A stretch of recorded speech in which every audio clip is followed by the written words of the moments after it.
Дмітрый Аганаў сын вядомага архітэктара і скульптара Льва Аганава, але бацька не спыняў творчага палёту сына да сонца мастацтва. Дарэчы, гісторыя пра Дэдала і Ікара адлюстравана на выставе, як і яшчэ некалькі старажытна-грэчаскіх міфаў, напрыклад, легенда пра Зеўса і багіню Іа, ператвораную ў корову. Скажем, третья работа была вот именно посвящена через проливы Босфор. Вот эта легенда, она как раз вот прямо вот легла на этот пластический образ.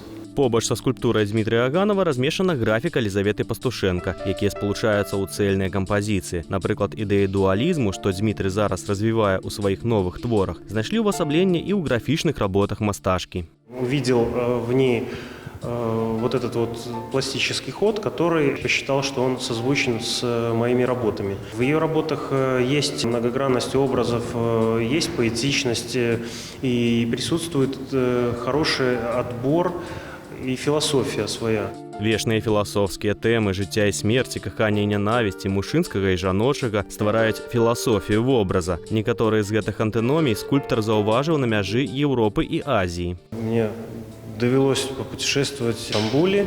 Там как раз-таки родилась вот эта вот идея, вот, когда мне очень понравился вот этот вот пролив и все, что с ним связано, вот этот мост сам.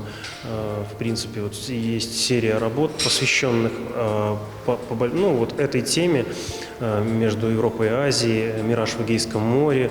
Калі на гэтай экспазіцыі прадстаўлены пераважна работы з металу, то ў хуткім часе Дмітрый Аганаў пакажа новыя творы з мармуру і граніту. А пакуль у аматараў скульптуры і графікі ёсць магчымасць пазнаёміцца з філасофіяй вобраза ў Нацыянальным цэнтры сучасных мастацтваў.